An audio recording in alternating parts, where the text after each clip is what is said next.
have one major issue with this series. It was the fact that I feel like they really didn't center Reena in the story the way that I felt like they should have. It was really about everybody else but Reena.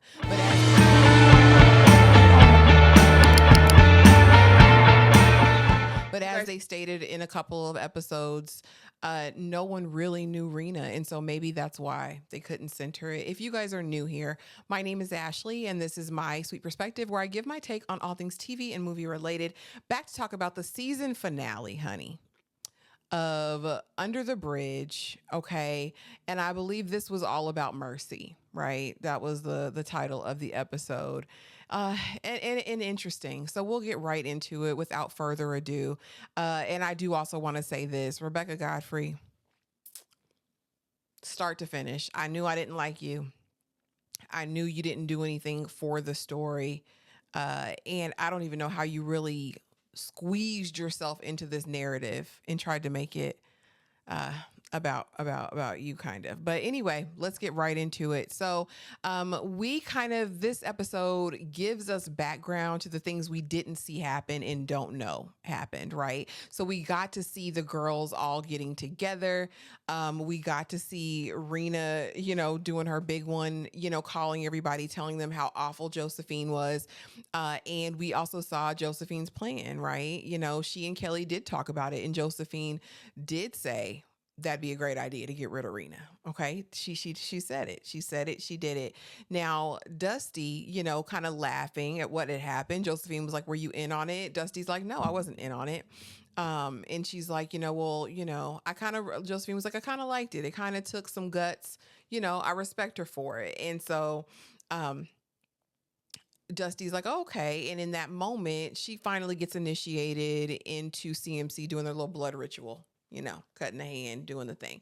And I'm like, okay, girl. And so they do that, and she tells Dusty, and so we're going to initiate Reena tonight. And so Dusty thinks that this fight, I suppose, or this jumping is all about jumping Reena into the gang. And we know it. We know it wasn't, right.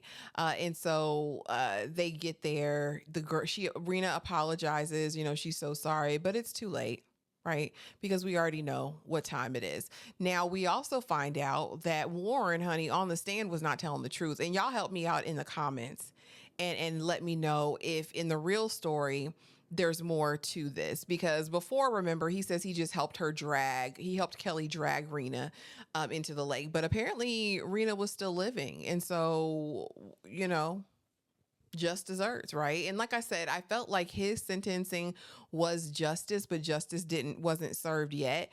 And by the end of this episode, justice was still not served, in my opinion. Still not served, in my opinion, based on the initial sentencing, and we'll get into all of that. And so this episode centers largely around Kelly's trial, right? And so while all this is happening, Warren gets the opportunity to testify against Kelly. Josephine gets the opportunity, the two other girls, Dusty said, I'm telling the truth. We knew Dusty was going to tell the truth if she had to get put on the stand, because she feels as though it was unjust, and she feels like they deserve punishment for what was done to Reena. And they did. At the end of the day, they did. And so everyone is agreeing to testify against Kelly except for Josephine. Kelly's actually saying to everybody, her lawyer, everybody, that Josephine is the one who told her to do it. Okay. The one that told her to do it. And again, this just goes to show what money and privilege can do and can buy you, right? Because we see Kelly through the trial. We see everyone get up there. Like I said, Warren gets up there and actually tells the truth that he had gone through the worst time of his life. But before that, he does meet with Reena's parents. He meets with Suman and her husband, and they talk, and Suman issues mercy. She basically says, I forgive you. Maybe if people had been kinder to you, you would have been kinder to my baby. You know what I mean? And so I feel like she was freed in that moment, because Suman couldn't get out the bed. Honey, she was in the bed. The kids was like, where's mommy? And she didn't have it to give, right? She was really mourning and really feeling all the things. And she was like, I can't walk around hating you, knowing what happened, knowing who you are. And so she extends mercy and forgiveness, and he receives it. Now, I will say, besides Dusty, Warren is really the only person that we got to see express true remorse in my mind and in my eyes. And so he gets there on the stand, and he's basically saying, I lied before. Okay, I did. I kicked her. I did all those things, and it felt good to release that anger when they asked why he did it. And so then, honey, we get Kelly on the stand. Dusty and everything says she did it. Josephine act like she's not going to say anything. The two girls testify against Kelly. Everybody testify against Kelly. To me, it's an open shut case, Judge. You gave Warren life, give that heifer double life, okay, in my mind. And so they're up there, and Kelly's like, the lawyer's asking questions, and she's like, your questions are getting on my nerves, okay?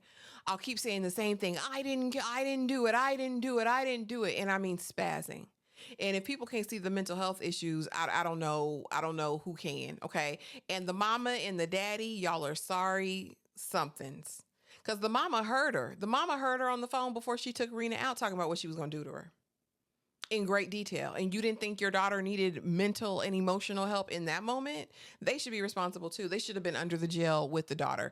So we go through the whole course of the trial, and tell me why they only gave that girl 5 years. And the judge saying, you're such a bright girl, don't disappoint your family. Do it for Reena. That judge ought to be shamed. Okay. And so she got sentenced to 5 years, but later on down the road, we see it in the after credits that she actually ends up getting life in prison. But I guess in 2018 or something like that, she got released for day parole. And I think that was the first time she actually admitted her guilt to it. And that heifer has 2 kids now, living her best life. Honey, Josephine's a stripper now. On the pole, right? She left, and she was a stripper on the pole after escaping from the juvenile. Now, the juvenile was so lightweight, it was like they were, child, I was outdone.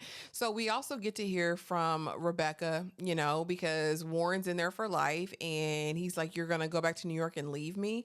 And she's basically like, yeah, because she had equated him, she thought, to her brother, Gabe, but really she talks to Cam later on in the episode and says, it was really about me. I saw myself as guilty, just like Warren is guilty, and I wanted to get a reprieve for myself. Again, everything was about Rebecca and her issues and her trauma, not about the facts of what was really going on. It was a really sad depiction to me. I really hated that. Cam comes to find out that the abuse that they said that she had encountered and why she was put up for adoption wasn't necessarily true, because they was taking indigenous babies back then. Okay. Again, not really centering around the story. Again, I'm glad Reena's story had the opportunity to be told, but I really wish it was more about Reena. That would be my only complaint. But you guys let me know what you thought of the season of Under the Bridge. How do you feel about it afterwards? Do you feel like me, or do you think that this was just a great portrayal overall? I would love to know in the comments. And y'all, I'll see you in the next video.